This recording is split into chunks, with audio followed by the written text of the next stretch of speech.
Every month you buy feed. Every week you throw away scraps. You are paying twice. Once for the commercial grain sitting in that bag from the feed store, and once in wasted nutrients going straight into the trash. Kitchen scraps, vegetable trimmings, meat offcuts, organic material with genuine nutritional value that your chickens would eat without hesitation, disappearing into a bin. Feed prices are not going down. Input costs rise every year, and the commercial feed model is designed to keep you coming back. Buy the bag, use the bag, buy another bag. No exit from the cycle. Meanwhile, nature already built a conversion engine that turns organic waste into high-density animal protein automatically. No electricity, no complex equipment, no recurring purchase after the initial setup. You can keep funding the feed store. Or you can build your own protein factory in your backyard. Today, I'm going to show you the complete maggot farm system that feeds your flock year-round without buying another bag of commercial feed. Before the build, let's be honest about the trap most chicken keepers are stuck in. Every bag of feed represents a chain of decisions made by someone else and markups that have nothing to do with the nutritional content you are actually paying for. The grain was grown somewhere, processed somewhere, transported somewhere, warehoused, transported again, and marked up at every step before it hit the shelf. You are not just buying protein and carbohydrates. You are paying for fuel, labor, infrastructure, packaging, and the profit margin of every entity in that supply chain. When any link gets more expensive, the cost passes to you. You have no leverage. Now contrast that with your model. Waste goes in. Larvae come out. Chickens eat larvae. The inputs are free because they are the organic material you're already generating and currently discarding. The processing is done by biology. The output is a protein source that in many cases exceeds commercial rations nutritionally. You are not buying dependency. You are building production. Black soldier fly larvae are one of the most efficient biological conversion systems in nature. They take organic waste and convert it into biomass that is extraordinarily dense in exactly the nutrients poultry require. Protein content in mature larvae typically runs between 40 and 50% on a dry matter basis. Fat content is high. Calcium levels are significant. Chickens are not grain animals by nature. They are omnivores. Given the opportunity to forage freely, they spend significant time hunting insects. Larvae are not exotic to them. They are central to what chickens are biologically optimized to eat and process. The life cycle is what makes continuous production possible. Females lay eggs near organic waste. Eggs hatch into larvae. Larvae feed and grow for roughly 2 weeks, converting organic material into body mass. When they reach maturity, they migrate upward and away from the feeding medium, seeking dry ground to pupate. That migration instinct is the mechanism the self-harvesting system exploits entirely. This is not a compost bin. It is a protein refinery. Now let's build it. The containment structure is your foundation. Get this right, and everything else follows cleanly. The most accessible approach for a beginner uses 2 nested plastic bins of 60 to 100 liters. For larger operations, a simple wooden frame built to your available space gives you more control. Whatever structure you choose, ventilation is non-negotiable.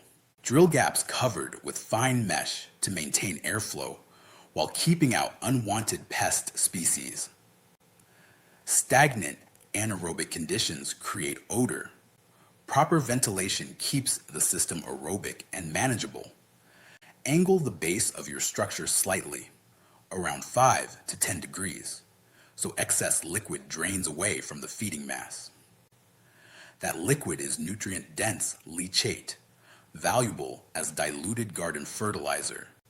Collect it rather than letting it pool. For predator protection, elevate the structure or ensure the base is solid. Rats are the primary concern in most settings. Position the whole system in a shaded spot with good airflow around it, close enough to your kitchen for convenient waste input, but far enough from living spaces that any odor, minimal when managed correctly, does not become a problem. Now the self-harvesting ramp is what separates a system you manage constantly from one that largely runs itself. When black soldier fly larvae reach maturity, they stop feeding and migrate upward and outward from the feeding mass instinctively. They seek dry ground to pupate.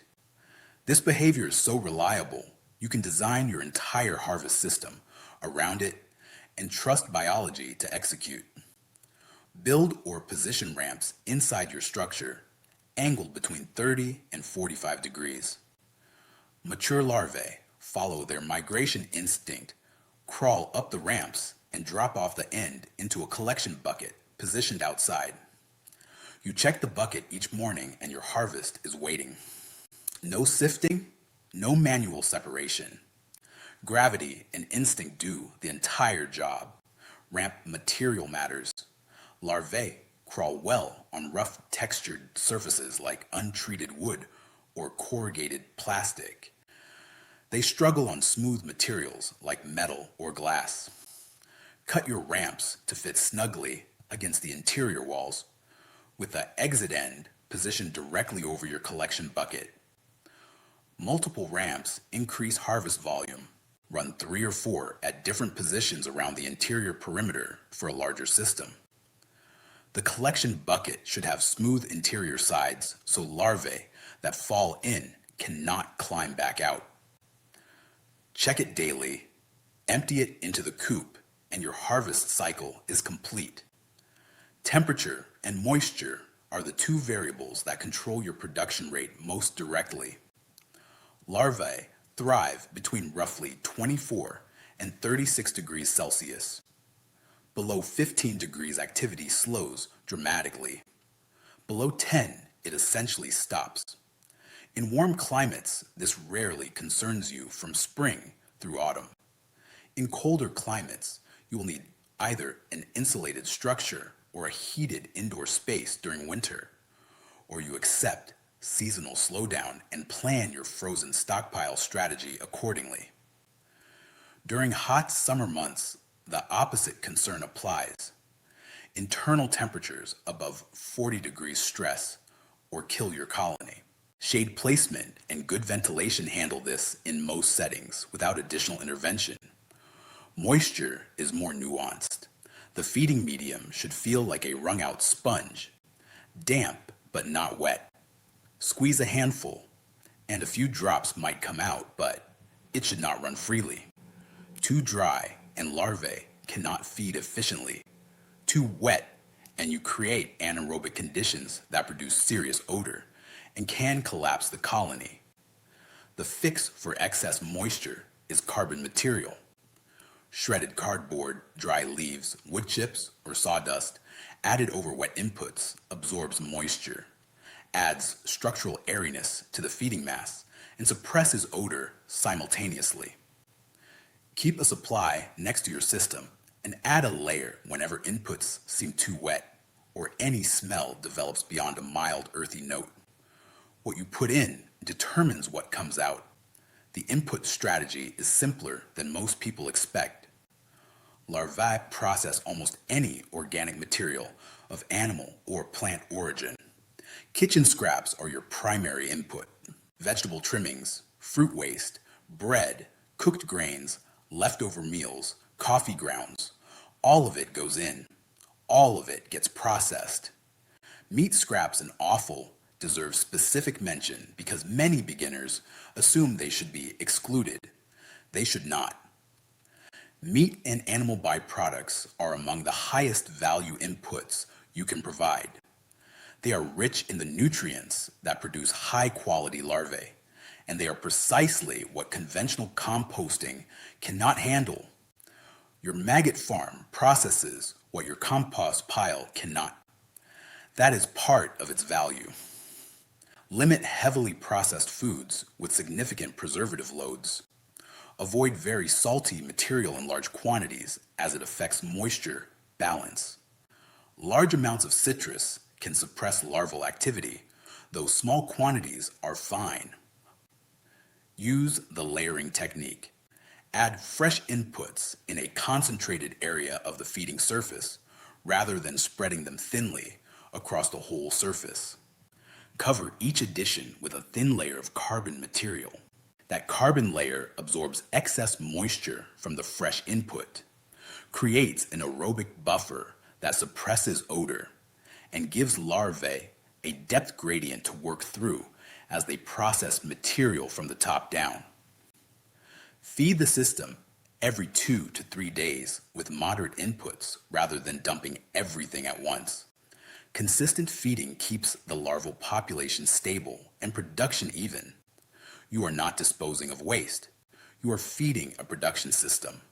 A well-managed system of 2 to 3 bins in active production yields between 1 and 3 kilograms of fresh larvae per week, depending on input volume and quality.